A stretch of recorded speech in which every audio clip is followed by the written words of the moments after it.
Assalamualaikum warahmatullahi wabarakatuh. Nama saya Sri Hartanti. Kali ini saya akan memaparkan tentang bab 4, yaitu mengapa Pancasila sebagai ideologi negara. Sebagai warga negara, kita perlu memahami kedudukan Pancasila sebagai ideologi negara karena ideologi Pancasila menghadapi tantangan dari berbagai ideologi dunia dalam kebudayaan global.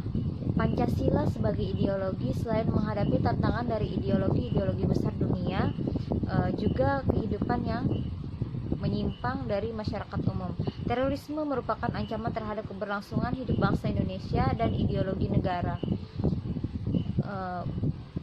Selanjutnya yaitu perdagangan narkoba sebagai barang terlarang merugikan sistem perekonomian negara Indonesia karena peredaran ilegal tidak sesuai dengan peraturan perundang-undangan. Perlu kita ketahui bahwa selain warga negara, penyelenggara negara merupakan kunci penting bagi sistem pemerintahan yang bersih dan berwibawa, sehingga aparatur negara juga harus memahami dan melaksanakan Pancasila sebagai ideologi negara secara konsisten. Kesediaan untuk saling menghargai dalam kekhasan masing-masing artinya adanya kesepakatan untuk bersama-sama membangun negara Indonesia tanpa diskriminasi, sehingga ideologi Pancasila menutup pintu untuk semua ideologi eksklusif yang mau menyeragamkan masyarakat menurut gagasannya sendiri. Hal ini berarti bahwa Pancasila harus diletakkan sebagai ideologi yang terbuka. Pada masa pemerintahan Presiden Soekarno, Pancasila ditegaskan sebagai pemersatu bangsa. Pada masa pemerintahan Presiden Soeharto, Pancasila dijadikan sebagai asas tunggal bagi organisasi politik dan organisasi kemasyarakatan.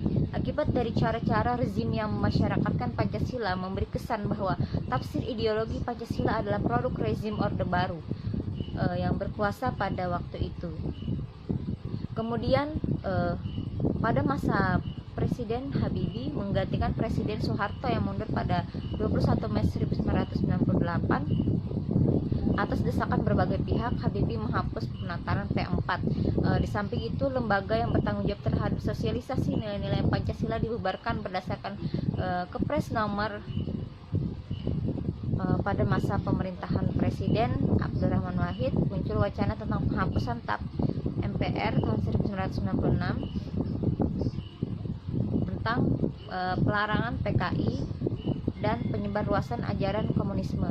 Pada masa ini yang lebih dominan adalah kebebasan berpendapat, sehingga perhatian terhadap ideologi Pancasila cenderung melemah. Pada masa ini Pancasila sebagai ideologi semakin kehilangan formalitasnya dengan disahkannya Undang-Undang Sisdiknas nomor 20 tahun 2003 yang tidak mencantumkan pendidikan Pancasila sebagai mata pelajaran wajib dari tingkat sekolah dasar sampai perguruan tinggi. Kemudian pemerintahan Susilo Bambang Yudhoyono yang berlangsung dalam 2 periode dapat dikatakan juga tidak terlalu memperhatikan pentingnya Pancasila sebagai ideologi negara. Pada tahun kemudian Undang-Undang nomor 12 tahun 2012 tentang pendidikan tinggi sebagai yang mencantumkan mata kuliah Pancasila sebagai mata kuliah wajib pada pasal 35 ayat 3. Sebagai akibat dari traumatisnya masyarakat terhadap penyalahgunaan kekuasaan di masa lalu yang mengatasnamakan Pancasila, pada bagian ini akan dilihat Pancasila sebagai ideologi negara berakar dalam kehidupan masyarakat. Unsur-unsur sosiologis yang membentuk Pancasila sebagai ideologi negara meliputi hal-hal sebagai berikut. Sosiologis atau kearifan lokal dalam hal kehidupan beragama, menghormati hak-hak orang lain, bentuk solidaritas dan rasa cinta terhadap produk dalam negeri yang ada di kehidupan masyarakat Indonesia sejak dulu sampai sekarang. Pada bagian ini mungkin kita diajak untuk melihat Pancasila sebagai ideologi negara dalam kehidupan politik di Indonesia. Unsur-unsur politis yang membentuk Pancasila sebagai ideologi negara meliputi hal-hal sebagai berikut, yaitu pada masa pemerintahan Presiden Soekarno, sebagaimana diketahui bahwa Soekarno termasuk salah satu seorang perumus Pancasila, bahkan penggali yang memberi nama untuk dasar negara. Dalam hal ini Soekarno memahami kedudukan Pancasila sebagai ideologi negara. Pancasila sebagai ideologi dalam masa pemerintahan Soeharto diletakkan pada kedudukan yang sangat kuat. Pada bagian ini akan ditemukan berbagai tantangan terhadap Pancasila sebagai ideologi negara. Kemudian unsur-unsur yang mempengaruhi tantangan terhadap Pancasila sebagai ideologi negara meliputi faktor-faktor eksternal dan internal. Kemudian penyalahgunaan kekuasaan mengakibatkan rendahnya kepercayaan masyarakat terhadap rezim yang berkuasa sehingga kepercayaan terhadap ideologi menurun drastis. Di sini ada dua dimensi, yaitu dimensi realitas, yaitu mengandung makna bahwa nilai-nilai dasar yang terkandung dalam dirinya bersumber dari nilai-nilai real yang hidup dalam masyarakatnya. Dan kemudian dimensi idealitas, yaitu mengandung cita-cita yang ingin dicapai dalam berbagai kehidupan bermasyarakat, berbangsa, dan bernegara. Hal ini berarti bahwa nilai-nilai dasar Pancasila mengandung adanya tujuan yang dicapai sehingga menimbulkan harapan dan optimisme, sehingga mampu menggugah motivasi untuk mewujudkan cita-cita.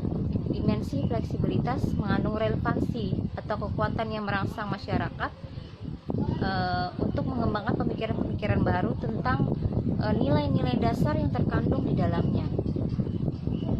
Pada bagian ini kita menyadari bahwa peran ideologi negara itu bukan hanya terletak pada aspek legal formal, melainkan juga harus hadir dalam kehidupan konkret masyarakat itu sendiri. Beberapa peran konkret Pancasila sebagai ideologi meliputi hal-hal sebagai berikut, yaitu ideologi negara sebagai penuntun warga negara. Artinya, setiap perilaku warga negara harus didasarkan pada preskripsi moral. Contohnya, kasus narkoba yang merebak di kalangan generasi muda menunjukkan bahwa preskripsi moral ideologis belum disadari kehadirannya. Kemudian ideologi negara sebagai penolakan terhadap nilai-nilai yang tidak sesuai dengan sila-sila Pancasila, yaitu pentingnya Pancasila sebagai ideologi negara bagi kita adalah untuk memperlihatkan peran ideologis sebagai penuntun moral dalam kehidupan masyarakat, berbangsa, dan bernegara, sehingga ancaman berupa penyalahgunaan narkoba, terorisme, dan korupsi dapat dicegah. Di samping itu, Pancasila sebagai ideologi negara pada hakikatnya mengandung dimensi realitas, idealitas, fleksibilitas yang memuat nilai-nilai dasar, cita-cita, dan keterbukaan, sehingga mahasiswa kita mampu menerima kedudukan Pancasila secara akademis. Terima kasih, itu saja pemaparan dari saya. Assalamualaikum warahmatullahi wabarakatuh.